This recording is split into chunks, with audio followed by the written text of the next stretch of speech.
Hello, I'm Alan Brownwell, and I've got four things I want to demonstrate to you today.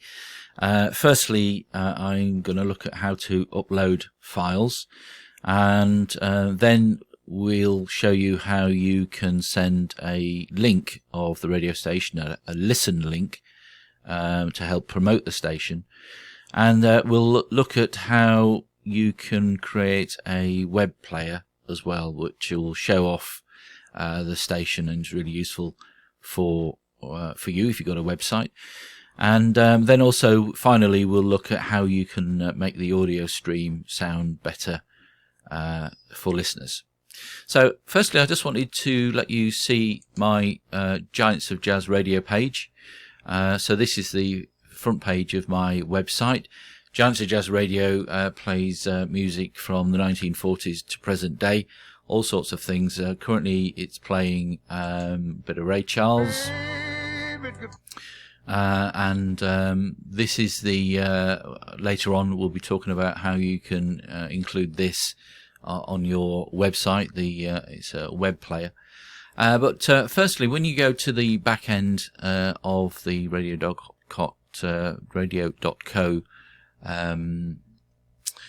dashboard, this is what you see. This is when you log on. This column here is key. A lot of the actions that we're going to talk about today are all based in this area, really. Lots of different things that you can do, find out about who's listening, how many people, statistics, etc. But the first thing I want to show you today is how you can, and how easy it is to add music files to your radio station, whether they be MP3 or AAC files. Essentially, there's two ways to do that, and I'll quickly show you both ways. So I've clicked on the Add Media button here on the right hand side, and within that you've got two options, browser and FTP. The browser by far is if you've got a single or a few files to add, is by far the quickest way to do it. But essentially all you can do, or all you do, is basically go to a file, an MP3 file for example, and you just drag it into any part of within the red frame. You let it go and you'll start seeing that it's uploading, and also that you've got a visual checker how much it's loading, how quick it's uploading, and if you want to you can add more files that way.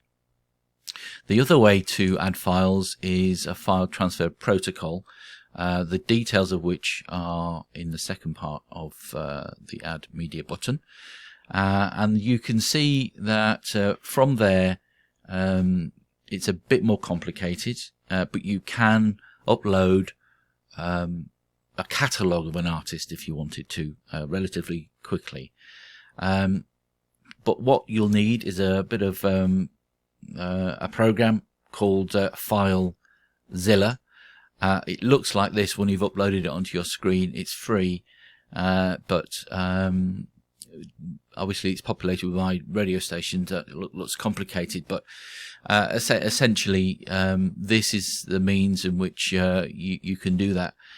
Within the Add Media button you've got various bits of information for the server, username, password, and that all fits within the top bar here. So you've got your host, your username and password there, and then you can connect up to basically the back end of the radio station. So that way you can again just drag over and drop a file that you particularly want, or groups of files. It's said that I've already added it already, so asking if I want to overwrite, and you can see the files being updated very quickly. And if you wanted to download a number of files, you basically copy and paste them and again just transfer them over. So that's the two main ways in which you can upload files, the file transfer protocol or through the browser. And just to make sure that the file has been uploaded, you can go to the media section here, and this will give you a list of tracks that have been uploaded, and there they have the track that we uploaded. So that's basically the way in which you can upload files to your radio station. The next thing I wanted to show you was how to locate your listen link. Now, it's important as part of setting up your radio station that you promote it, and you'll use this link to apply to various platforms, directories and apps to spread the word about your station and help get more listeners. As part of this process, you'll need to be able to share your listen link, and basically a listen link is a line of code unique to your station, and clicking on it will provide a listener with means of hearing the output.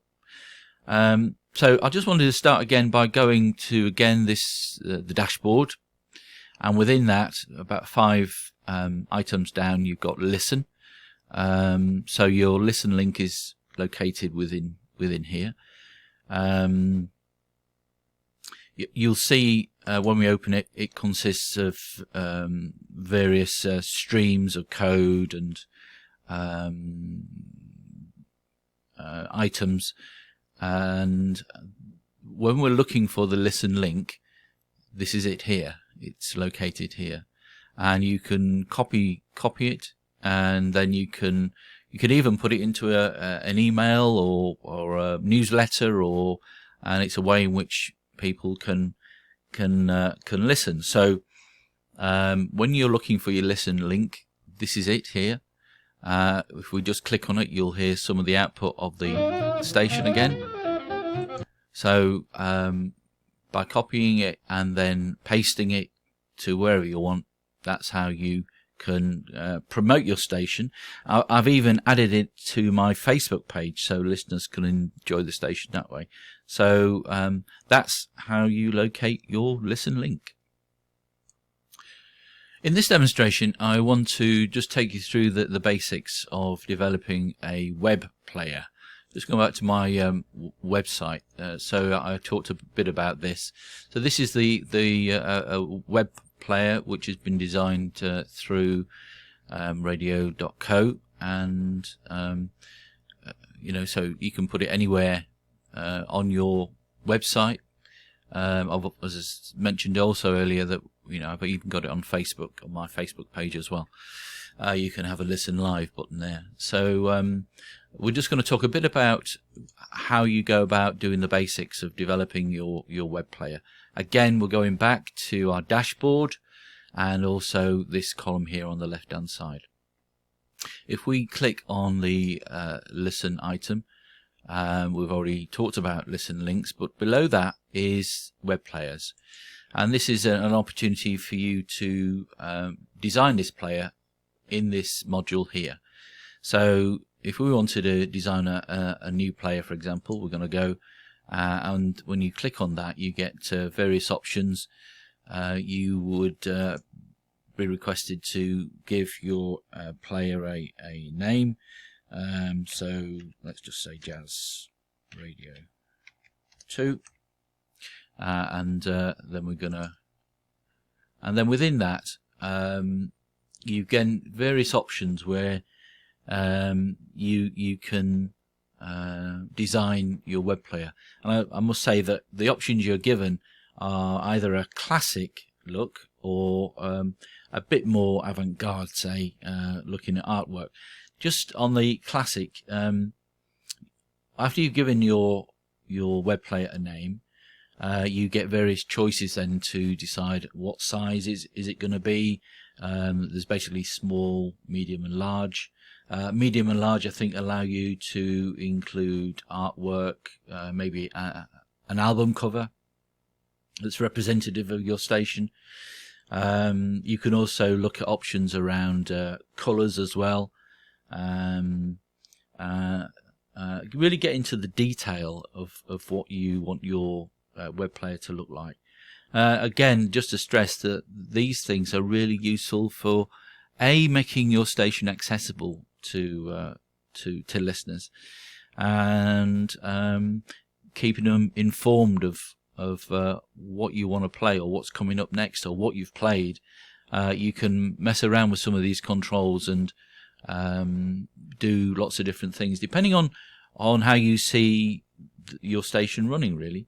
And the code that's featured in some of these you can also use on WordPress, or if your website's been designed through Joomla, it's compatible with all those things, and that's the classic side to that.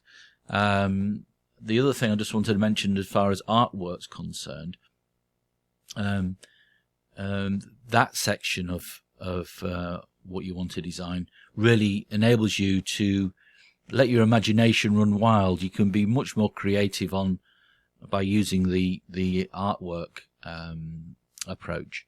So essentially, your web player is designed within here. A lot of the work has been done for you. So very much it's a case of maybe you just want to change colors of things, or show the artwork or not. You have that option. You see, I went for a medium size player, but if I wanted it larger, we can have that if we want. So there's lots of things to play with and to develop. It really does give you an insight of how you can attract more listeners. And essentially, that's what we all want to do. We want to attract more listeners to our product. In the final part, I just want to look at how you can improve the sound of your station.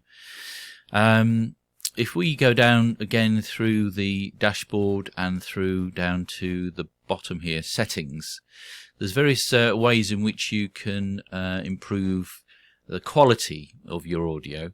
There's things like this which enables you to either cross-fade tracks or let one track end and next one. Listeners are quite acute, I think. They listen to a lot of radio and they know what good is, and sometimes they can hear stuff which maybe grates a bit. So, there's things like whether you want to hear a track start and end or cross fade into another.